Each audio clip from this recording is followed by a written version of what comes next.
বন্ধুরা Bangla health tips live চ্যানেলটিকে subscribe করতে ভিডিওর নিচে দেওয়া সাবস্ক্রাইব বাটনে ক্লিক করুন, তারপর বেল আইকনটি প্রেস করুন। বন্ধুরা আপনাদের YouTube channel Bangla health tips লাইভে আপনাদের সকলকে স্বাগতম। বন্ধুরা আজকের এই ভিডিওটিতে আমি আপনাদের সঙ্গে শেয়ার করব সর্দি, হাঁচি, কাশি, জ্বর দূর করার মোট 10টি ঘরোয়া ভেষজ আয়ুর্বেদিক চিকিৎসা পদ্ধতি, যার মধ্যে থেকে আপনার সুবিধা মতো যে কোনো একটি প্রয়োগ করলেই আপনি অস্বস্তিকর সমস্যাগুলোর হাত থেকে মুক্তি পাবেন। বন্ধুরা ভিডিওটি শুরু থেকে শেষ অবধি দেখুন, কারণ আজকের এই ভিডিওটিতে আমি এমন কয়েকটি হোম রেমেডি আপনাদের সঙ্গে শেয়ার করব যার সঠিক ব্যবহারে আপনার শরীরের ফুসফুস দুটি হয়ে উঠবে অনেক বেশি শক্তিশালী এবং সতেজ, এবং এর ফলে সার্বিকভাবে আপনার শরীর ও স্বাস্থ্যেরও উন্নতি ঘটবে। সর্দি, হাঁচি, কাশি, জ্বরের কথা উঠলেই প্রাসঙ্গিকভাবে আমাদের ফুসফুসের কথা উঠে আসে। মুশকিল হলো কোনো কারণে আমাদের শরীরের এই অভ্যন্তরীণ অঙ্গটি বিগড়ে গেলেই ফুসফুসের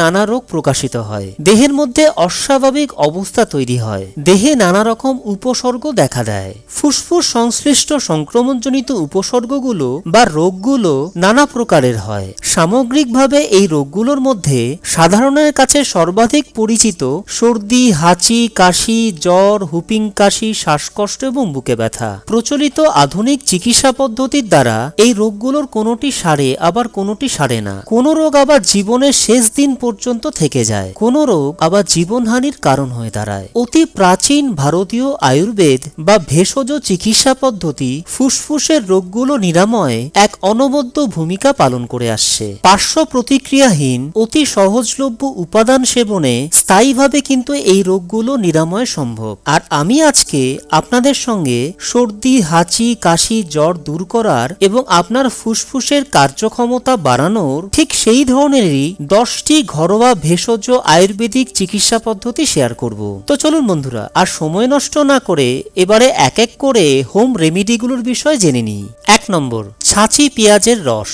সদ্য উৎপন্ন সর্দি, কাশি ও সঙ্গে গা ম্যাজম্যাজে ভাব ও হালকা জ্বর হলে ছাঁচি পেঁয়াজের রসের ঘ্রাণ নাকে নিলে অতি দ্রুত আপনার জ্বর ও সর্দি ভাব ও কাশি দূর হবে। 2 নম্বর, আদার রস ও দুধ। রোদ লেগে বা সামান্য বৃষ্টিতে ভিজে সর্দি, কাশি ও গা ম্যাজম্যাজে ভাব হলে সামান্য 1 গ্লাস দুধের সঙ্গে অল্প আদার রস মিশিয়ে দিনে 2 বার পান করলে দ্রুত সর্দি, কাশি, জ্বরের হাত থেকে মুক্তি মিলবে। 3 নম্বর, সদাফল বা কদবেল পাতার রস।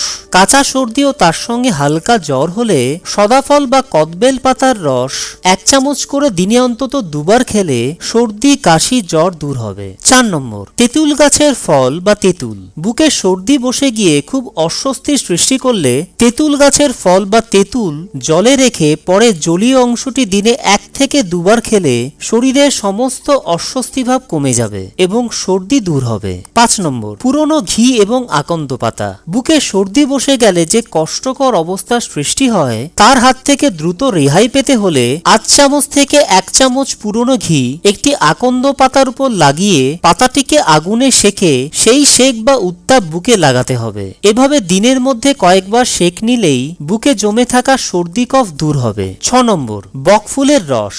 বুকে সর্দি বসে নিঃশ্বাস প্রশ্বাসের কষ্ট হলে বকফুলের রস 1 চামচ করে 2 থেকে 3 ঘন্টা অন্তর সারাদিনে 2 থেকে 3 বার খেলেই বুকে জমে থাকা সর্দি তরল হয়ে যাবে এবং সমস্ত অস্বস্তিবোধ দূর হবে। 7 নম্বর, সর্ষে গুঁড়োর নস্যি। সর্দি গরমিতে তীব্র মাথা যন্ত্রণা এবং কপালে সর্দি জমে থাকা সমস্যা থেকে অতি দ্রুত মুক্তি পেতে হলে সর্ষে গুঁড়োর নস্যি নিলে সর্দি তরল হয়ে আসবে এবং হাঁচির সঙ্গে সঙ্গে কপাল ধরা বা মাথা ধরার সমস্যা থেকে রেহাই মিলবে। 8 নম্বর, গাজর। সামান্য ঠান্ডা লাগলেই যদি সর্দি হয়, অর্থাৎ দেহে যদি সর্দির ধাত থাকে, তবে দিনের মধ্যে নিজের সুবিধা মতো কয়েকটি গাজর খেলে আপনার দেহের সর্দির ধাত দূর হবে। 9 নম্বর, চায়ের জল, পাতিলেবুর রস ও লবণ। কোনো কারণে ঠান্ডা লেগে সর্দি হলে চায়ের জল তৈরি করে তাতে অল্প লবণ ও পাতিলেবুর রস মিশিয়ে সারাদিনে 2 থেকে 3 বার খেলেই দুদিনই আপনার সব রোগ সেরে যাবে। ঠান্ডা লেগে গলা ব্যথার সমস্যা থাকলে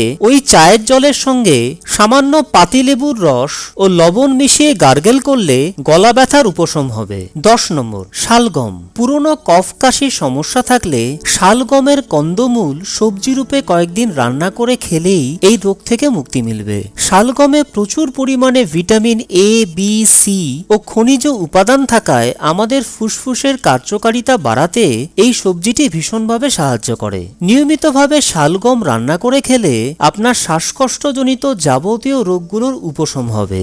ফুসফুস ঘটিত কোনো রোগ থাকলে তার থেকে মুক্তি মিলবে এবং সর্বোপরি আপনার ফুসফুস দুটো থাকবে অনেক বেশি সুস্থ, সতেজ এবং কর্মক্ষম। বন্ধুরা, আজ এই পর্যন্তই। ভিডিওটি দেখবার জন্য আপনাদেরকে অসংখ্য ধন্যবাদ। যদি ভিডিওটি আপনাদের ভালো লেগে থাকে, আপনাদের সামান্যতম কোনো উপকারেও এসে থাকে, তবে ভিডিওটিকে অবশ্যই লাইক করুন আর এই ভিডিওটি ফেসবুক, টুইটার, ইনস্টাগ্রাম এবং অন্যান্য সোশ্যাল মিডিয়া সাইটে শেয়ার করুন, যাতে আপনার সাহায্যে আপনার বন্ধুরাও বিভিন্ন হেলথ রিলেটেড প্রবলেম থেকে ঘরোয়া উপায় মুক্তি পেতে পারেন। আপনাদের মতামত কমেন্ট সেকশনের মাধ্যমে আমাদের জানান যে আপনারা ঠিক কোন ধরনের বিষয়ের উপর ভিডিও চাইছেন এবং এই ধরনেরই আরো ভালো ভালো ভিডিও দেখবার জন্য বাংলা হেলথ টিপস লাইভ চ্যানেলটিকে সাবস্ক্রাইব করে নিন আর বেল আইকনটিকে ক্লিক করে নোটিফিকেশন অন করে নিন, যাতে আপনি আমার চ্যানেলের সমস্ত ভিডিওগুলোকে সবার প্রথমে দেখতে পারেন। বন্ধুরা, আবার আমি ফিরে আসছি খুব শিগগিরই আরো একটি নতুন ভিডিও নিয়ে। ততক্ষণ পর্যন্ত প্রত্যেকে ভালো এবং সুস্থ থাকবেন।